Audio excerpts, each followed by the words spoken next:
I think we're up to Yud on 2:30. We've got a vote for 2:30. I don't even have an arrow. Don't even have Was I here last week? No, No. What was I last week? just not here. Oh, I remember where I was. It was Father's Day. So I did what Paul wanted to do. 228. 228. No, we're not. All right. Well, so far you're being outvoted, Doc. I need to upload the video. 2:30. I know. I forgot last night. I got up early this morning to watch it and it wasn't there. It's okay. Sorry. I'll catch up. Right. We talked about Cain Nevi Yaakov, and we did that already. Then he's going to explain it coming up. Devorah came, but she left. Yeah, Why? Yeah. Because he was 4:39. That was the top of 2:30. She said it was going to be 2 hours. Oh, so she has to join on Zoom. Oh, we gotta tell Devorah to join on Zoom. Okay. All right. But just so you know, because I know she. Yeah, I saw her. She told you that she's been trying. Yeah. All right. I'm texting her right now. Okay, so we're up to Yud. Is that the story? Yes. All right, Yud it is. That's all right. So, what we have been discussing has been that the level of Navi carries many different connotations, and the idea is really the connection to Hashem, the level of connection, and the nevuah, what we call the prophecy, is a byproduct. There's all sorts of information that could become accessible, but it's just a point of getting to a certain level of closeness. And then we said that there are a number of ways for a Navi to make a mistake. And that can be by misinterpreting, that can be by thinking something is what it's not. And generally that comes from not being fully developed as a Navi. You need to be fully developed. Okay? So that's pretty much the gist of what we've been discussing. Okay, so now, I'm sorry. V'ulam. However, Chaim. No water. This Okay. has water in it. It has water. That's This it. is water in it. That's right. Okay, so that which we said back in the beginning, Parach Chamishi, in the 5th chapter, that there are the powers of Tumah, which refers to the balance that Hashem created in the world, that Hashem made that some of the kaichas, those supernal sources of things that go on in the world, that they should function, that there should be ones that function through Hashem's light, and those that function by the obscuring of Hashem's light. And that obscuring is what we call tumah. Those are the powers of impurity, so to speak. And those are existent, and they have a degree of prevalence, and they can also be tapped into, as we're going to see. So these are kaichas tumah nimtzaim ba'olam, that these are these powers of tumah that are found in the world. And they act and they cause things to happen based on the way they were designed, the way Hashem made them to do what they are designed to do. Now, Mehine. Okay. I'm literally just going to drink every time you... Yesh b'kaicham sheyitu asa adam. It is within their power of these kaichas hatumah to trick people, to cause people to make a mistake. In the sense that they can send down a shefa, a certain force, an influence, a power, in ways that are very similar to true nevuah.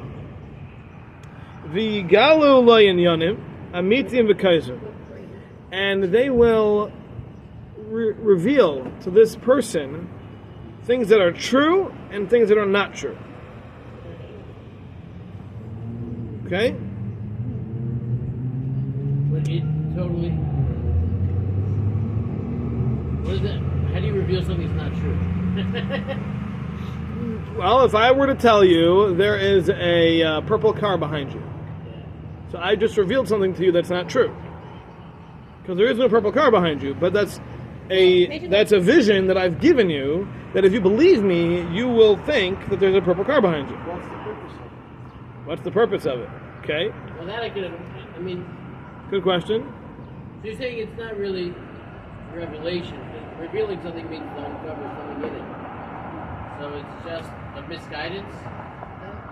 It's giving of false information. Okay. Does the person know it's false? Does the person know it's false? Yes, Another good guess. question. I see. What? What? I guess it's right. Just for laughs. Yeah. The pasuk says, "Yoshe b'shamayim Yitzchak." Now that he who dwells on high laughs. So now we know why. Because they're being tricky. So these kachas of tumah, which remember, were put into the world for a purpose, to create balance, to give people choice. So it has the abilities to also give divine or divinely inspired information. And that information, though, when coming from this source, is not always accurate. Sometimes it is, sometimes it's not. And remember, the whole concept of the Koiches Atuma is the obscuring of the light of Hashem. Obviously, the light of Hashem is absolute clarity. It's truth. It's perfection. So when that gets obscured, what you're doing is you're giving opportunity for an obscured version of truth. And that's exactly what these Koiches Atuma are able to do. They're able to convey a message which is an obscured version of truth. Okay? Okay. So now... Wait, you didn't answer me. Do they know? We'll see. We'll get there. We will get there. Okay. Now, Vichadshu like Tzas and Yonim Niflaim. And they will even create, or Chadshu is to... what word? Evoke. Wondrous things. Evoke. Wondrous things on behalf of the individual who's tapping in to this information. Kamash Amar Kasa Beferish B'Navi Sheker, as the pasuk says clearly, when it comes to the false prophet, V'nasan Elecha Ois Emayfes. That there will be someone who will claim to be a prophet, and he will even make a sign, a wonder, create a miracle of some sort, and it'll happen. And people will believe in this individual on account of this miraculous occurrence. But understand, that does not have to be from the powers of Nevuah. That can come from the powers of Tumah. Okay? So Tumah refers to, again, this obscuring of the truth. So that still has divine power and has the ability to create things that would be supernatural. Would this be like Paro with the sorcerers and being able to do certain things when the prophet al-Mizraim? Perhaps. So over there, that wasn't about Nevuah. In Egypt, I was talking about doing things. That was Kishuf, which we talked about already earlier. That also uses the powers of Tumah, but that's not in the realm of Nevuah. But yes, it's also using those same sources. Yes. Okay. All right. Now that the dog's gone, anybody want to tune back in? We're over here. Yeah.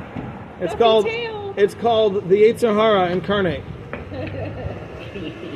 Yeah. Yeah, that's right. I That's wasn't why it paying works. attention to it until If you it said wasn't, something. if it wasn't cute, it wouldn't work. Right? So you saying that our children are Yetzer Hara also? They very well maybe. Okay. Your kids, they're Yeah, not my kids. That's right. They're amazing. No, that's right. Okay. All right. So now, Okay, so this is the idea that we're discussing over here. We're talking about the idea that a false Navi is able to potentially create a supernatural occurrence, a miracle, a nace, that can happen in the world, and people will be drawn to that, and they'll think that that's sufficient. But the Torah specifically tells us that that is not necessarily true. So the Torah is telling us that it is possible for someone to do something miraculous and not be sent by Hashem. So even if we see someone doing something miraculous, as the Torah itself says, the Rambam reiterates it, you can't follow that necessarily. That's not necessarily a reason to believe that someone is being sent by Hashem just because they can do something supernatural. So that would be like a test of the people who would be potential followers as well as the non-prophesizer. The false prophet? Prophet? Is that, and these are all people being given chances to choose the right or the wrong. Correct. That is correct. So is there like a checklist? What do you mean? Like if I'm seeing that someone is Like to validate. Yeah. How do I know?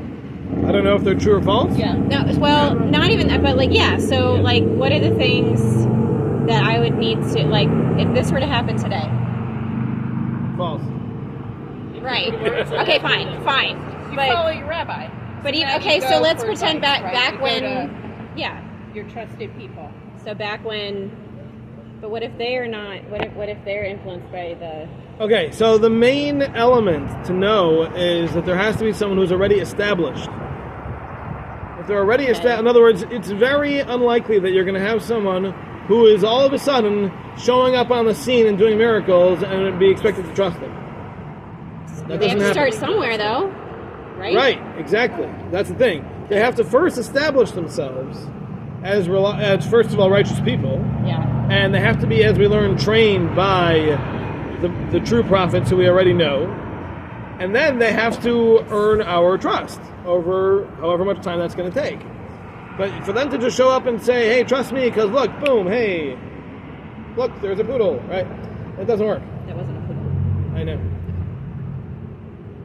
So they would have a lot of people, a lot of references. They'd be organically in the area. They would have relationships already built. So nobody is going to just.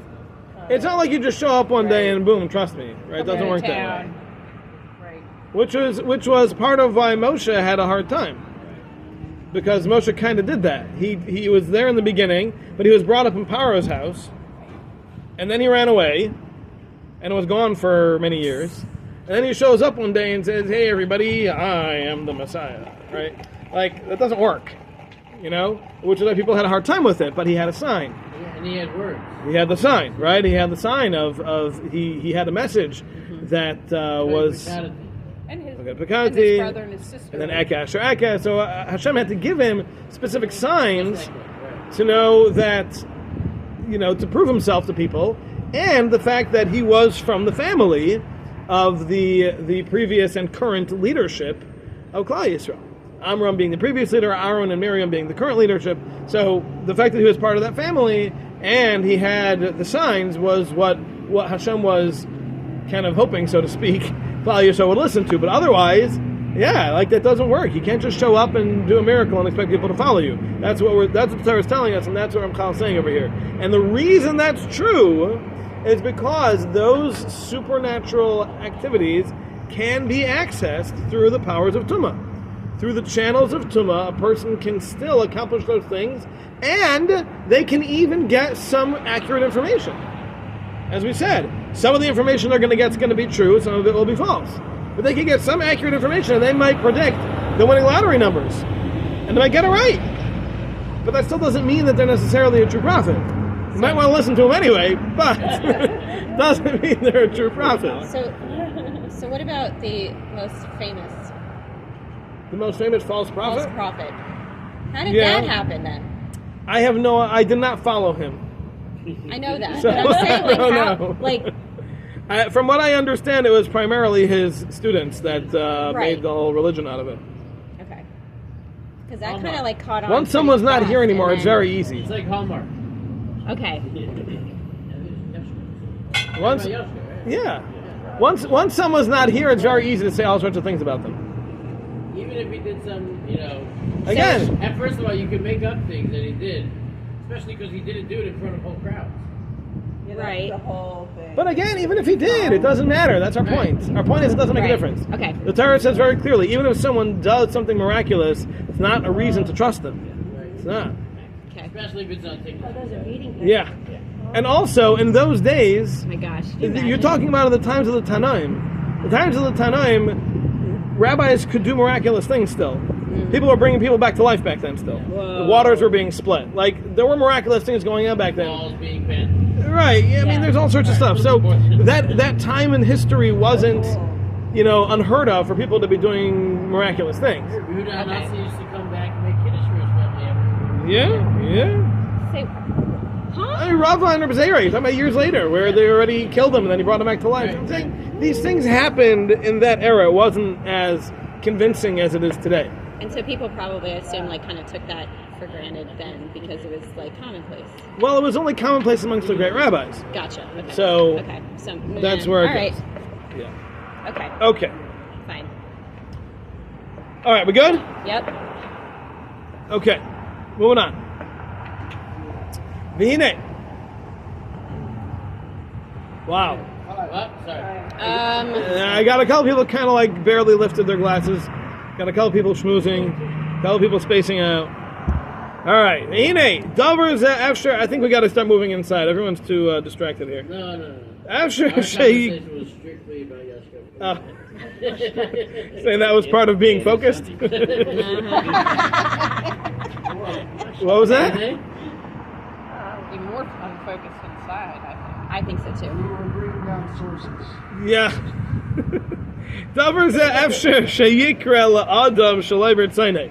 Now this is something that can happen without a person's will. Or it could happen willingly. What does that mean? What this means is it's possible for this to happen. And it's not something that he tried to do. It's not something that you tried to accomplish. Or it's even possible that the opposite happened. In other words, you're trying to accomplish A and B happened. So it could be that someone is trying to get to a proper nevuah, but they end up with this improper nevuah. They end up with this koches atuma type of false nevuah. It's a very interesting concept. Now, how does this happen? So if it happens willingly, we understand. It happens willingly because that's what the person's going in that direction. How does it happen against the person's will? That is, mipnei, because shaloi nishlam b'ma'asav hishtadlusoi. Because he is not complete in his actions and in his efforts. Meaning to say, as we've already learned, in order for a Navi to reach the higher levels of Nevuah, they have to A, be perfectly refined in their actions, they have to be righteous people, and B, they have to study under an expert. And if someone's missing one of those two steps, they haven't made it up to the level of pure Nevuah yet, then it is possible for them to be mistaken by this false Nevuah. Because they haven't been trained enough, or they're not wholesome enough, they're not complete enough to be able to differentiate between what is true and what is false, between what comes from the proper source and what comes from the... Yes, absolutely. It's exactly what they would have to ask their teachers about. As he mentioned, as we learned last week, in order for a Navi to be able to discern what is accurate and what is not, he needs to learn that path from an expert, from a professional. If you don't learn that, you have no way to know what's coming from where. It's all coming from the divine. You don't know which side. You don't know how to interpret it. You don't know what to ignore. You don't know what means what. These are all things that you have to be trained from someone who already knows. And therefore, if you don't have that completed, it's possible to make that mistake. It's possible to mistaken the false stuff and think that it's the true stuff, and you won't know better. So this can happen, again, either by choice, this is what he's trying to do, He's trying to access the ways of Tumah, which I think a good example of that would be Bilam. Bilam, as we know, was a Navi. He was a prophet, but his prophecy did not come from the proper channels of connecting to Hashem. His prophecies came from connecting to the highest levels of the Kochas HaTumah. And through that, he was able to, again, achieve a certain degree of divine information. He wasn't Jewish, right? He was not Jewish, that is so correct. would he have been given access to the full amount Absolutely. He could have been? Absolutely. And he, Why? And he Okay, chose, good question. Hold on. He chose not to. Now the Gemara says that Bilam was Lavan. Some understand that means he was a Gilgal, a reincarnation. The simple reading of the Gemara is that it was the same person. But you're dealing with somebody who was exposed to greatness on the highest levels. If it was Lavan, you're dealing with someone who saw Avraham, Yitzchak, Yaakov, Shem. You're talking about the greatest people in history. And he wasn't just exposed to them, but he clearly had a tremendous amount of greatness within himself because his daughters became the matriarchs of Klal Yisrael, right? So obviously dealing with somebody with tremendous potential over here. And if that was either him or a reincarnation of him, whatever became Bilam, it would make a lot of sense that this is somebody who used idolatry and whatever other forms of accessing divine things to the highest level and developed it to a point that he was able to get to the highest points of divinity that a human being is able to reach. And the reason this was done was because Hashem didn't want the nations of the world to have a complaint and an excuse for why they did everything they did. They would say, well, if he would have given us a prophet who would have told us what to do, then of course he would have listened, right? Hashem said, fine, I'll give you a prophet. So he gave them a prophet, and what did he do? All the wrong things. Did all the wrong things. Instead of trying to connect to Hashem, he went the other way and connected through Tumah. Instead of trying to promote good things, he went around cursing everybody.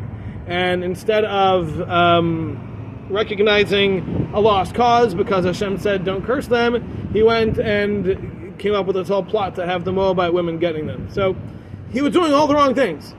But he had the ability to do the right things. How was he able to stay alive? You think that right? How was he able to? If he was in those situations where we've talked about this before, we were given choices, right? And you continue to make the wrong choice. Maybe not stay alive, but okay, never mind. Because I'm remembering what that actually means now. When you just get disconnected. Yeah. Right. So I guess that would make sense then. But at some point, he would not get these. Would he not get these prophecies anymore?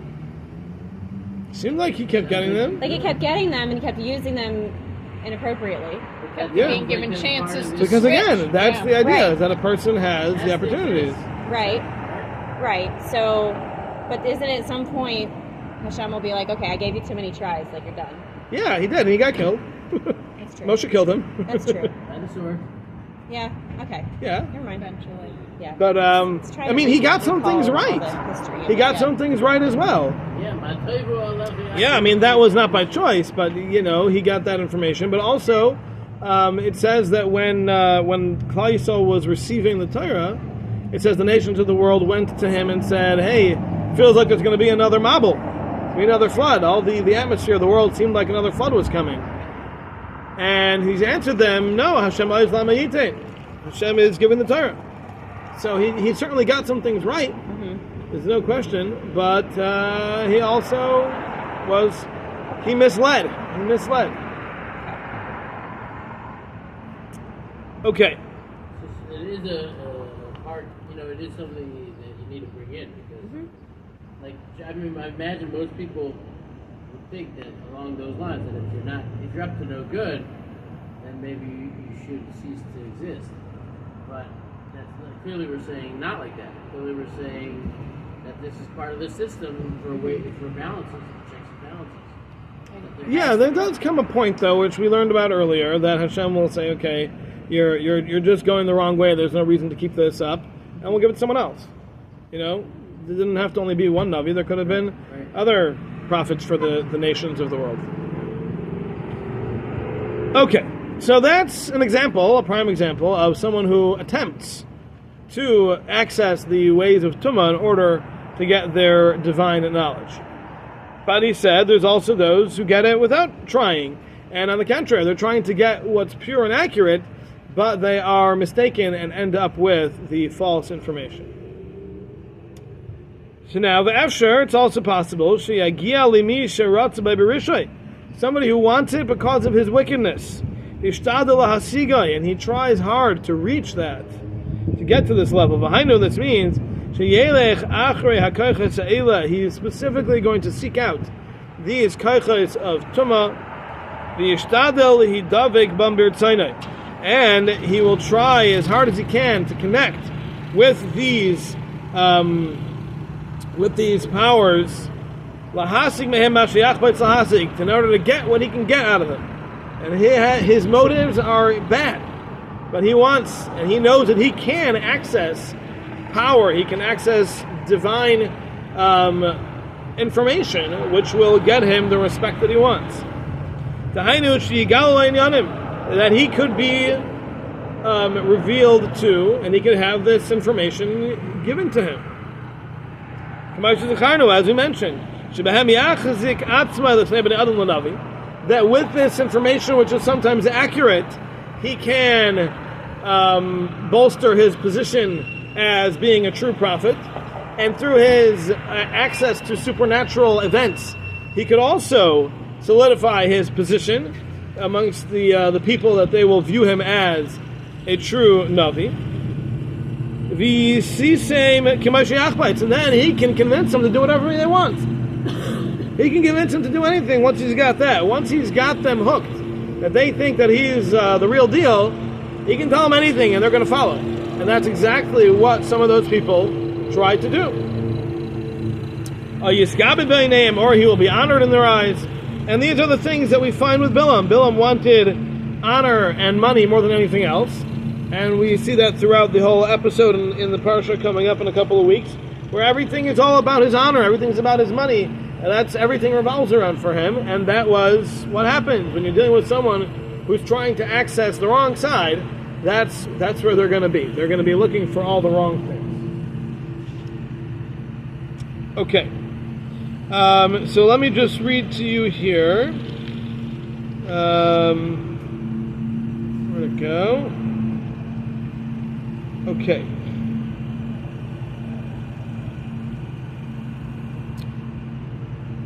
Okay, so just to mention here from Chaim, he says, and he brings it over here as well. He says it's clear here that one of the points that Ramchal is making is that a false Navi is not someone who simply comes and lies. You can't call that a false Navi. That's just a liar. Right? A false Navi is someone who is getting some sort of divine information, but it's false, or it's not coming from a true source. Now, I really have to end with this because I have to go. But just to clarify this point a little bit, in Strive for Truth, Rav Dessler has a little essay about what the Torah means when it talks about truth and falsehood. And truth and falsehood is not, in the Torah's definition, what it is in the English definition. The English definition of truth is a fact, and the English definition of false is something that's not the truth, something that's not a fact. That's false. In Torah, truth is really good, and false is anything that's not good. And therefore, in the Torah's description of truth, you could have something that's a lie, something that's not accurate, and that could still be called truth. For example, Yaakov sort of lied in order to get the brachos from his father Yitzchak. But that was called truth, Emes Yaakov. Yaakov is the man of truth. How does that work? The answer is because truth is not about facts. Truth is about good. And in the big picture, the ultimate good was that Yaakov had to get these brachos, not Esau. And therefore, that was classified as emes. That's truth. Okay? There are times where the Gemara says you're allowed to lie. you're allowed to lie for very specific circumstances, but for very specific things, you're allowed to lie. What do you mean? The Torah is emes. The Chesama Shel HaKadosh Baruch Hu. Everything about Hashem is truth. How could the Torah itself have a loophole and say you're allowed to lie? The answer is because in those circumstances, lying is truth. Because truth is not about fact or not fact. Truth in the Torah is about good and bad. Okay? So, when we're dealing over here with the Navi Sheker, with the false Navi, it doesn't necessarily mean that the information that he's getting is not fact. It's still Sheker, though. It's still false. Even if it's accurate, it's still false. Because, again, falsehood in Torah is not about non-factual. Falsehood in Torah means it's bad. It's coming from a bad source going to a bad place. That's the definition of Sheker, of false. So therefore, you could have a Navi Sheker, a false Navi, who's still giving you accurate information. But that's still Sheker. That's all under the umbrella of Sheker, because it's not about fact or not fact in the Torah's definition. The Torah's definition of emes is good, and coming from good and going towards good. Sheker is anything that is going towards bad, even if it happens to be true. A person can say Lashon Hara. Lashon Hara is by definition true. But that's not what we're calling truth. That's not the Torah's definition of truth. That's Sheker. Okay, so I hope that helps us totally understand what's going on here. Totally. And we're at the very, very bottom of 231. I don't know. I don't have your book, Oh, but I'm sorry. going to say Included sure. in this, it's not even a letter. Okay. Yeah, we're in the middle of Yud. Yes, okay. Thank you. All right, very good. Can somebody please, yes, you can just end that meeting. Please remind me before next week's class to bring the Navi. There's a section of Navi we got to go through in Malachim. What? Okay. Yeah, right. Yeah. Also, next week we're going to have class in the chapel because I'm giving another class immediately after that'll be in Shul. So we'll meet in Shul next week. If you'd like to get your coffees, please get them ahead of time. Should I delete the account? Yeah. Okay, that's how I could. All right. Have a good one.